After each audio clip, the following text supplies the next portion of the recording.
Okay, let's do day 10 of our Through the Bible in 1 Year. We're still on Job. And Job is talking right now. Well, let's see what he's saying, are we? Why are not times of judgment kept by the Almighty, and why do those who know him never see his days?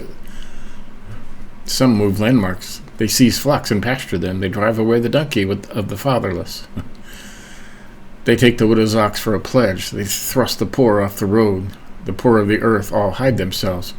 Behold, like wild donkeys in the desert, the poor go out to their toil, seeking game. The wasteland yields food for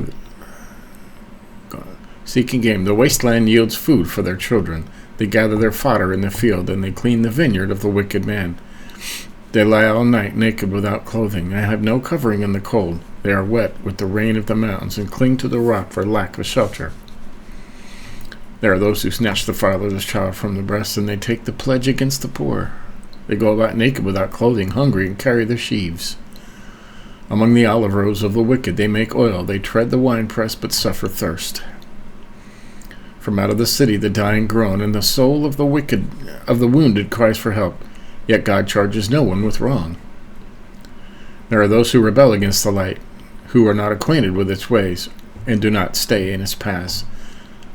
The murderer rises before it is light, that he may kill the poor and needy, and in the night he is like a thief. The eye of the adulterer also waits for the twilight, saying, No eye will see me, and veils his face. In the dark they dig through houses, and the day they shut themselves up, and they do not know the light. For the darkness is morning to all of them, for they are friends with the terrors of deep darkness. You say, Swift are they on the face of the waters. Their portion is cursed on the land. No treader turns towards their vineyards. Drought and heat snatch away the snow waters. So does Sheol take those who have sinned. The womb forgets them. The worm finds them sweet. They are no longer remembered, so wickedness is broken like a tree. They wrong the barren, childless woman, and do no good to the widow. Yet God prolongs the life of the mighty by his power. They rise up when they despair of life. He gives them security, and they are supported. And his eyes are upon their ways. They are exalted a little while, and then are gone. They are brought low and gathered up like all the others. They are cut off like the heads of grain.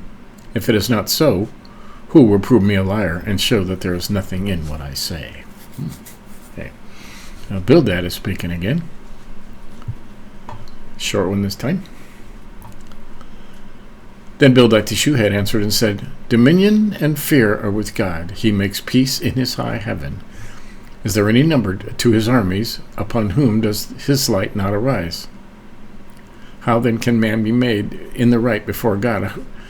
How can he who is born of a woman be pure? Behold, even the moon is not bright, and the stars are not pure in his eyes. How much less man who is a maggot, and the son of man who is a worm? Well, that's where the worm theology comes from, huh? Job replies. Then Job answered and said, How you have helped him who has no power, how you have saved the arm that has no strength, how you have counseled him who has no wisdom, and plentifully declared sound knowledge. With whose help have you uttered words, and whose breath has come out from you? The dead tremble under the waters of their inhabitants. Sheol is naked before God, and abandon has no covering. He stretches out the north over the void, and hangs the earth on nothing. He binds up the waters in his thick clouds, and the cloud is not split open under them. He covers the face of the full moon, and spreads it over his cloud. He has inscribed circle on the face of the water, and at the boundary between light and darkness the pillars of heaven tremble, and are astounded at his rebuke. By his power he stilled the sea. By his understanding he shattered Rahab. By his wind the heavens were made fair. His hand pierced the fleeing serpent.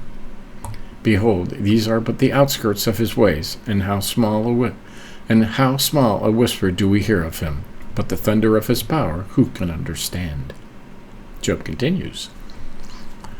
And again Job took up his discourse and said, As God lives, who has taken away my right? And the Almighty, who has made my soul bitter, as long as my breath is in me, and the Spirit of God is in my nostrils, my lips will not speak falsehood.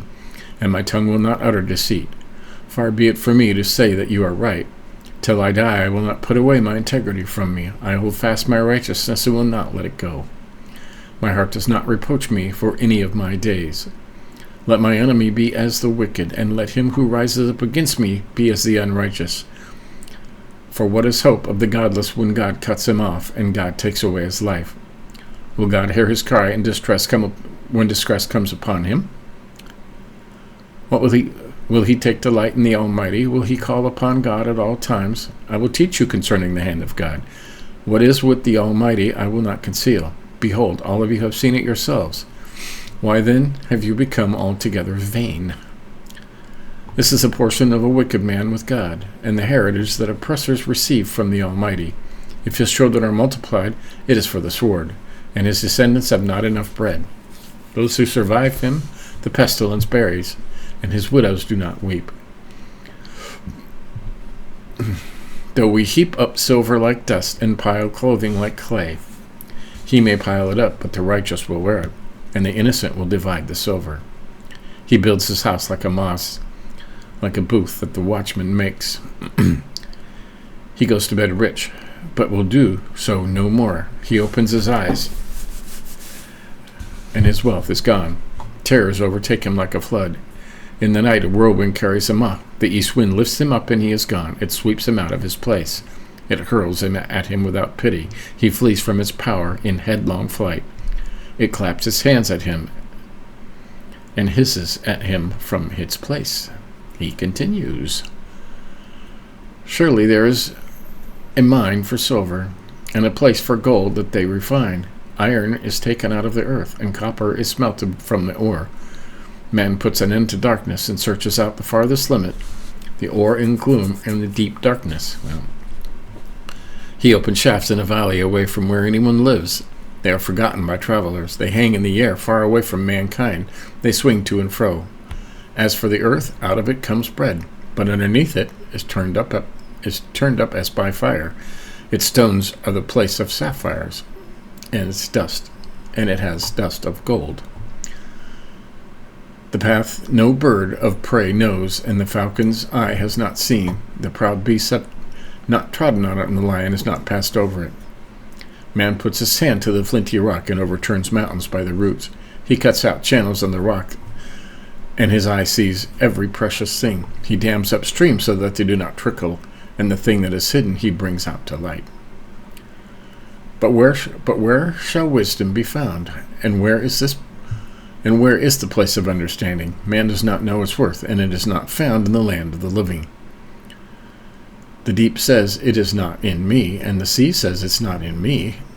It cannot be bought for gold, and silver cannot be weighed for its price. It cannot be valued in the gold of Ophir, in precious onyx or sapphire. Gold and glass cannot equal it, nor can it be exchanged for jewels of fine gold. No mention shall be made of coral or crystal. The price of wisdom is above pearls. He's talking all about wisdom here. And we're studying Proverbs every day, so all this stuff is kind of ringing in my ears. The topaz of Ethiopia cannot equal it, nor can it be valued in pure gold. From where, then, does wisdom come? And where is the place of understanding? It is hidden from the eyes of all living, and concealed from the birds of the air.